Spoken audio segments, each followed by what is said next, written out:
Okay, this is here Carib-Sport, and today I want to talk about Trinidad and Tobago football, specifically um, two aspects of TNT football. You'll notice ever since we got a new football association and our coach, they've been coming up with a lot of ideas, and most people agree with these ideas. Ways to go forward. Trinidad and Tobago football is in dire straits. This is one of the worst periods I can ever think of. The under 23 and under 20 program seems invisible. There's a CONCACAF ladies tournament going on right now. St. Kitts is there. Trinidad and Tobago is not there. Rather silly. We just don't seem to have a program of any kind. Um, and people are talking about all aspects and about the technical program and technical committee and the style of football to be played. I want to focus on two things today: transparency and a certain aspect of the youth football. Having a technical program, having a way forward, having a scouting program, these are all fantastic ideas. But let me tell you something. Trinidad and Tobago football for about 40 plus years has has always let itself down. In my opinion, we could be the Belgium or Holland of CONCACAF. We could be punching above our weight. There is no other Caribbean country, except recently Jamaica, that gives Mexico and Central America the problems that we do. Nobody in the history of CONCACAF has ever beaten Mexico 4-0 in World Cup qualification. Nobody. Look at the map of the world, ladies and gentlemen. We're a dot. Mexico is a pretty big country. We have under 2 million. Mexico, I don't know, but I know it's well in surplus of 40 million people. We're not supposed to be giving Mexico these kinds of problems, but we do. Why? Because we have talent and we can play football. But we let ourselves down. We find ways to shoot ourselves in the foot time and time again. And honestly, our biggest enemy in CONCACAF seems to be ourselves. And I'm sure the opposition doesn't mind. Life is easier for them. One year we will give Honduras, Panama, Mexico horrors. The next year we'll just capitulate and lie down for them. Um, so how can we go forward? I think we have to start off with transparency. This is so important. Um, the Football Association gets more money than any organization in Trinidad for sport. If you take cricket, basketball, and athletics and combine their budgets, I guarantee you it will be less than the budget of the TTFA. And yet, we don't know where this money has gone. We saw in a court case a few years back, the judge referred to their accounting as science fiction. And that was just for a few years. Imagine if we took the 80s and 90s. I'm not going to get into that. We all know they've been given a lot of money. We all know nobody know where that money gone. And sometimes the only person who might answer it is Jack Warner, and he ain't talking. It means you let people down. And then they say that no one wants to support football. Well, no.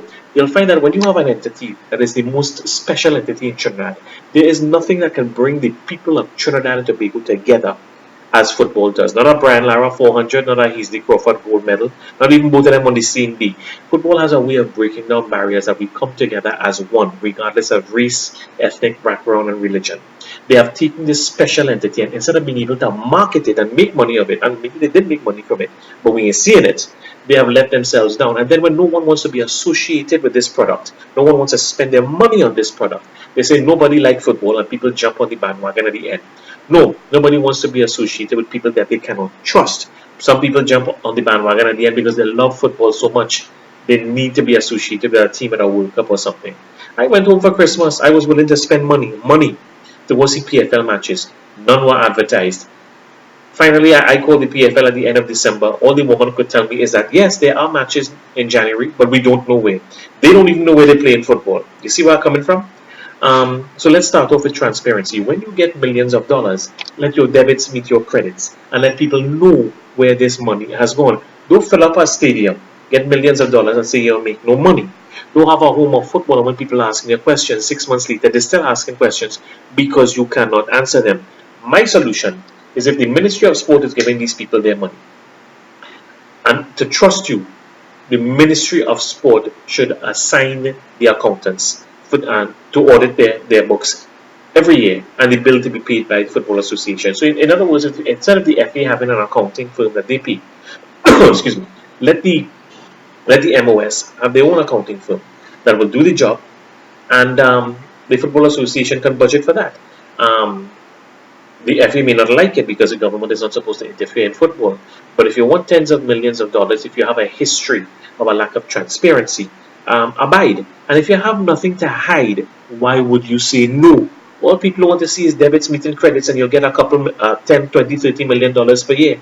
Most people would say yes to that. And you have to understand the Football Association should not say no, because this is not their football.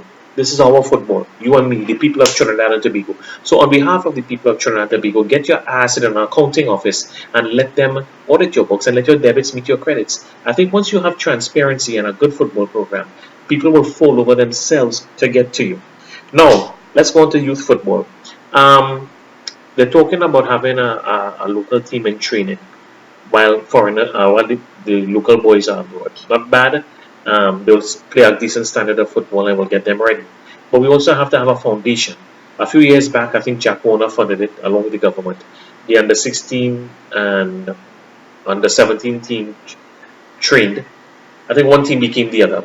And we qualified for back-to-back football, back-to-back World Cups, under 16, under 18 World Cup. They lived together, they trained together, and they went to school. And it was a great shot in the arm. Trinidad and Tobago qualified for 3 World Cups, I think, in the space of 2 or 3 years. Senior, under 16, under 18. And a lot of those players graduated to go on to play pro football or to play for the national senior team. We now have a home of football. I want to suggest that we have such teams in training. Terry Fenwick quite rightfully said, our under 18s are playing high school football in Europe, they're playing professional football. These boys are just not ready to transcend that gap. Have them train together and put them in the Super League. If not the Super League, the PFL. I assume these leagues will still be existing in the next 12 months, or the said equivalent. They will train and they will be playing with big hardback man, a higher standard of football. And of course, we can assign internationals during the course of the year. This would be great. It's certainly better than getting together a month or two before a tournament and hoping to qualify. Now, let's talk about the under 20 and under 23 program. We have none, and therefore we can't do anything in the Olympics. People might say we broke. Yeah, we broke. But again, if your debits meet your credits and you sit down with the technical director, you sit down with the national coach, and show up a 5-year program or a 10-year program, people will have some faith in you. And if your plan A don't work, have a plan B, have a plan C. What I want to suggest is that because a lot of these players under 20, under 23 are abroad, some playing pro but a lot playing university football, there are times in the year when they are free to come home, Christmas, Easter, and of course the summer holidays. Have training sessions set up. Have them play games. Okay, you don't have money for international football, but you want to see them. You want to see some of the better footballers who will graduate onto the senior team. For example, have them have under 20 play under 23. Have under 20 and under 23 play some of the first division clubs. Okay, the biggest gap would be the summer. Let them come home, let them train, take football to the people. Point Fortin, Pinal, Princess Sound, Sangre Grande, Arima. Have the under 20 and under 23s play each other. And then maybe in the first 2 weeks of August, when the clubs are looking for warm-up games, let them play the clubs. Of course, you can play international games as well. But this is a good plan B while you're trying to get your money together to play internationals. I don't think I need to tell the Football Association how to plan internationals. I think they know how to do that. It's just a lack of funds. So this is a very, very good plan B. There are people in Trinidad still wondering what Noah Powder looks like. Why we can't see Greg Ranjit Singh play in a match. In the old days, we had a President's 11 or an A team, and they played games. And the Islands were happy to play a Trinidad A team. Nobody will play a Trinidad President's 11 today because those countries have aspired to higher football. Have the President's 11 train during the summertime or during the breaks. Have them play an exhibition game against the national under 23 team. Have them play an exhibition game against the PFL clubs. But bring them home. Let the coach have a chance to see them in action. These are what you call unofficial national training games. And again, take the football out to the people. If people think a President's 11 versus the national under 20 team wouldn't bring a lot of people at the national stadium, probably not. Take it to Hoover, take it to Point Fortin, take it to Arima. Okay? There's another thing. When I was a kid growing up, we were spoiled. Some of the best clubs and the best players in the world came to Trinidad.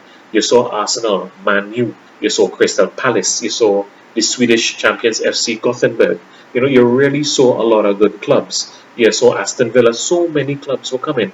I remember in the space of a few months, I saw World Club champions Flamengo in '82, followed by Corinthians Paulista. When was the last time any of these clubs bothered to come to Trinidad? For some reason, the stronger Jack Warner got in football, the less private promoters got involved. Ladies and gentlemen, people pay for quality. You bring good quality down, people will come out to see them play. We have promoters, we have the people with the know-how, but the Football Federation has to encourage these people. All right, Obviously, the FA can't do it, and if the FA can't do it, let the promoters do it. It is a lack of financial burden for our FA. It also gives our footballers an opportunity to be seen by foreign clubs and perhaps get a pro offer or a pro trial. Um, Lastly, but not leastly, John D and Sandu Tech. Um, Back in the 80s and the 70s, John D and Sandu Tech played amazing youth football, and they really contributed to youth football. They got kicked out because really what they were doing wasn't right. They were bringing in a bunch of the best youth footballers in the country and forming quasi professional youth teams. It was unfair to those high schoolers. They could not compete. Um, that was the negative. The positive was some of the best youth footballers in the country. Leon St. Louis, Marcel, Latapi, Foster, Hudson Charles, and so on. They all came together and gelled. They gelled. And they had a long period in TNT football. If you can get some of the best footballers together and have them playing together, it's not only do they come better as a team, but it's better for the future of your football. How do we not lose that? I want to make two suggestions. One, have John D and Sandu Tech. There is a league for the post-secondary teams, UE, UTT, and so on. You can have John D and Sandu Tech in that. But I believe that they're capable of playing a better football. I mean, I would have liked to see John D. Sandu Tech give a minimum of maybe 6 scholarships for football. And there would be 2 teams. There would be an open team. Start them off in the Trinidad and Tobago zonal, second division, third division, whatever. Even the semi-pro league. Let them work their way up and let them play against good, solid teams that will test them to make their football better. And then the second team they would have is the under 18 team, which could play with the high schools. Um, there's nothing wrong with this because you're granting scholarships. You're not letting 6 fellas come and do one subject like sewing and say they're playing for John D and Sandu Tech. Also, the Ministry of Sport has been, or the Secondary Schools Football League has been able to catch certain high schools not playing with the rules. And these high schools have been severely punished. Let them do the same thing with John D and Sandu Tech. Monitor them, and they're not going according to the rules. By all means, penalize them. If you have a footballer not coming to class, but he's showing up for football matches, penalize them. If you have a footballer doing 1-2 subjects, but he's supposed to be a John D student, penalize them. The good thing here, with a limit of scholarships, say 8, you do not have a proliferation of basically a national youth team playing against high schoolers. It's unfair. And by having 2 leagues, the very, very, or 2 teams rather, the very, very best John D players can be playing in senior football, be it first division, be it semi-pro, or whatever. I think this would be much better for Sandu Tech and John D. It's a much higher level of football. And a much higher level of football means better footballers, which means a better program. Okay, you notice I didn't talk a lot about bringing on foreign teams and playing foreign teams. This is stuff you could do when you're on a limited budget. It is stuff that you can do and it can get done. But first and foremost, we must start with transparency. You have a lack of transparency, nobody has faith in you and your product. And this is the most precious product in Trinidad and Tobago. It is our national football our national football program. I'm sorry to say this, but in the days of Jack Warner and Oliver Camps, there was a lack of proper transparency. People did not have faith. This is the dawn of a new era with a new administration, and I can only hope that they see this and they take us on this path. It would be very heartbreaking and frustrating to have yet another administration and yet another problem with a lack of transparency, because it means our football program is going backwards. So this is Hail Carib-Sport. Thanks for watching. Take care.